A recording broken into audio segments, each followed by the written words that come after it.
የቱን ጀምሬ የቱን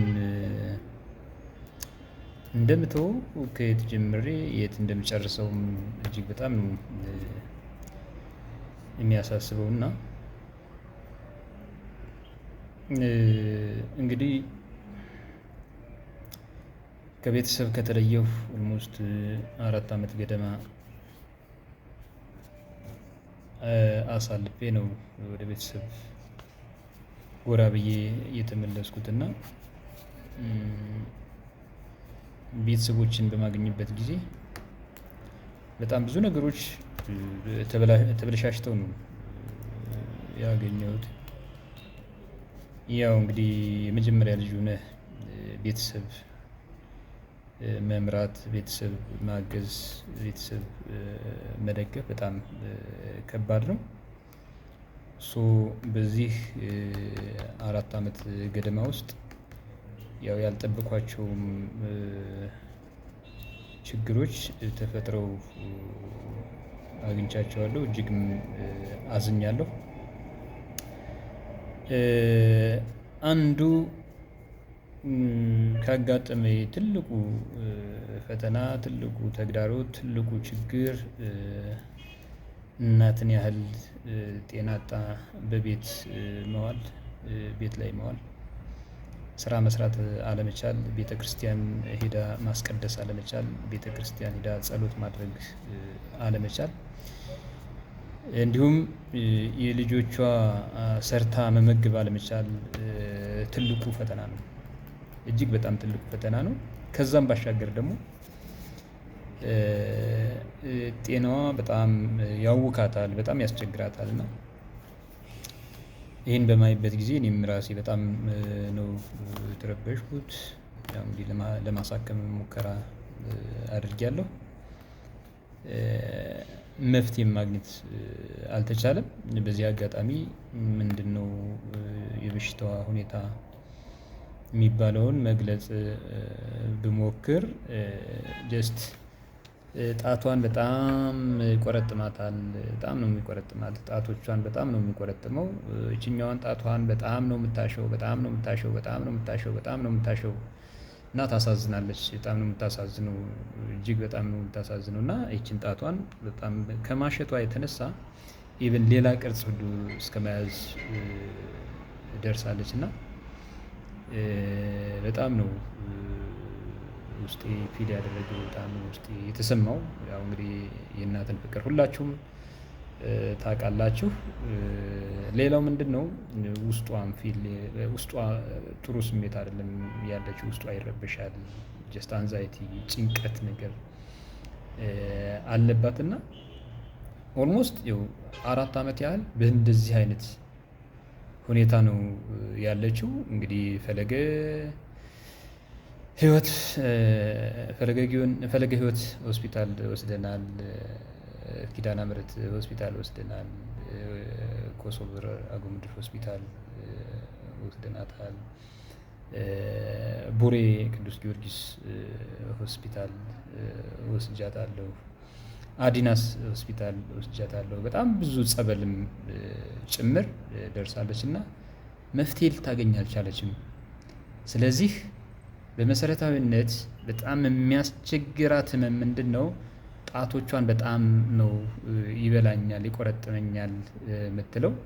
በጣም ያሳክከኛል ነው የምትለው። እነዚህ ሴንሲቲቭ የሆኑ ፓርቶችን ጣቶቿን፣ እንዲሁም የእግር ጣቷንም ጭምርና ውስጤ ደግሞ ልቤ ይጨነቃል፣ ልቤ ይረበሻል የሚል ምላሽ ነው የምትሰጠን። እንግዲህ መፍትሄ ልናገኝ አልቻልንም። ይሄ ለእኔ በጣም ሁሌም የሚረብሸኝ ሀሳብ ነው።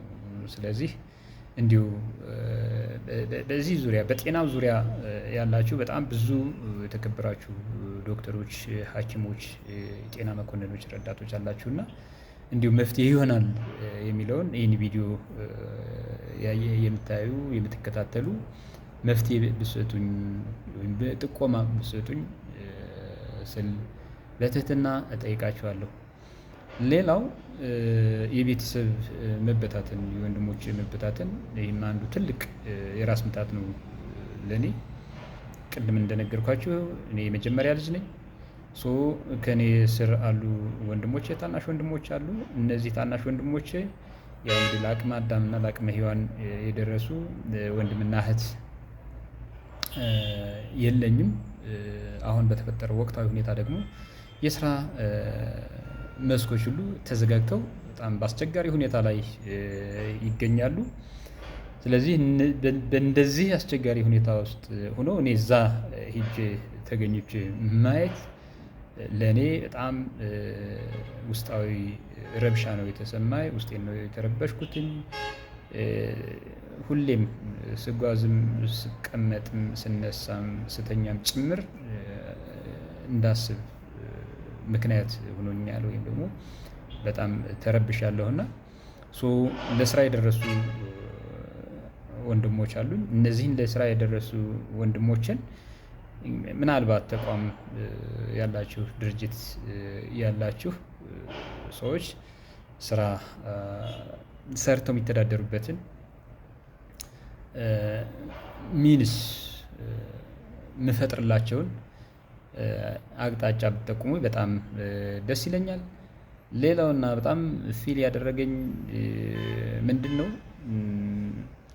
አካባቢው በዛን ልክ እንደዚህ ተረብሾ እንደዚህ ታውቆ መገኘቱ ለእኔ በቃ በጣም ነው እንትን ያለኝ የረበሽኝና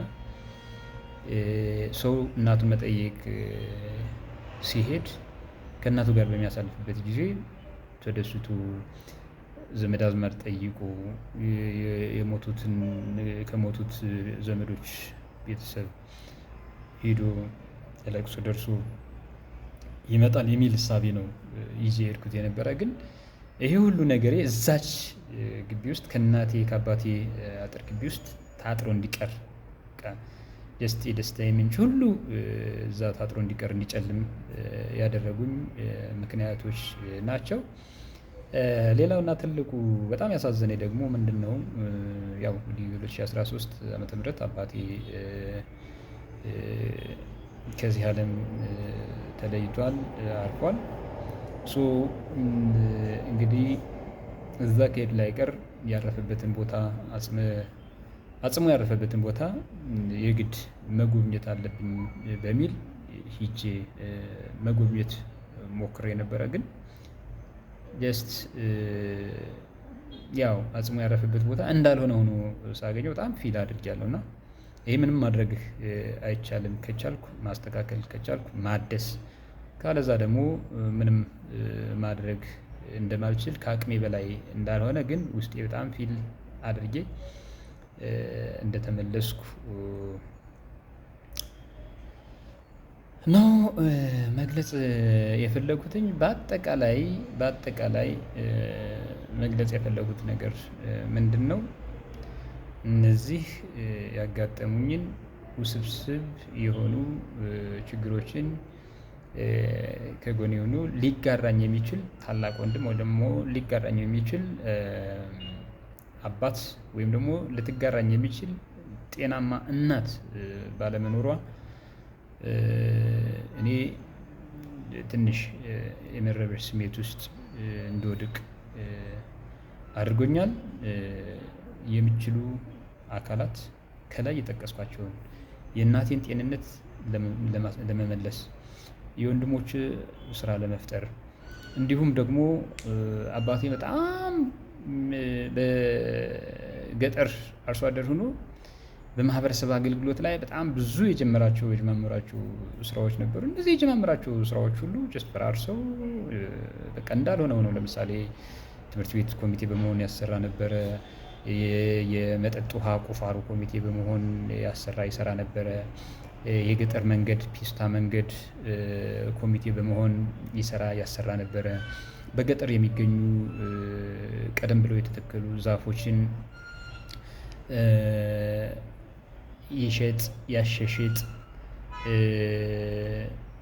ነበር። እነዚህ ገንዘቦች ለምሳሌ የህዝብ ገንዘብ ዛፎች ተሽጠው ሊሆን ይችላል። ሌላም የህዝብ የሆነ ሀብት ተሽጦ ለመሰረተ ልማት የሚውሉና የተጀማመሩ እነዚህ መሰረተ ልማቶች ደግሞ ቁመው ሳገኛቸው ወይም ደግሞ ተቋርጠው ሳገኛቸው ተፋዘው ሳገኛቸው እንዳልሆነ ሆነው ሳገኛቸው እጅግ በጣም አልቅሻለሁ። እነዚህን ፕሮጀክቶችም ለማስቀጠል ተስፋ አለኝ፣ ትልቅ ተስፋ አለኝ። ይሄ የረጅም ጊዜ እቅዴ ሊሆን ይችላል። እዛ አካባቢ የተቋረጠ መንገድ እንዲቀጥል፣ ከዛ አካባቢ የተቋረጡ ወይም ደግሞ የፈራረሱ ትምህርት ቤቶች እንዲጠገኑ እንዲሰሩ የማድረግ ተጨማሪ ንጹህ የመጠጥ ውሃ እንዲቆፈርና ለማህበረሰቡ ተደራሽ እንዲሆን ለማድረግ የረጅም ጊዜ እቅዴ አድርጌ የያዝኳቸው ናቸው። እነዚህን ፕሮጀክቶች ደግሞ ለማስፈጸም አቅም አለኝ የሚል ባለሀብት ሊሆን ይችላል፣ ድርጅት ሊሆን ይችላል፣ የመንግስትም አካል ሊሆን ይችላል ከጎኔ እንዲቆም መልእክት ማስተላለፍ እፈልጋለሁ። ስላዳመጣችሁኝ እጅግ አድርጌ አመሰግናለሁ። ባይ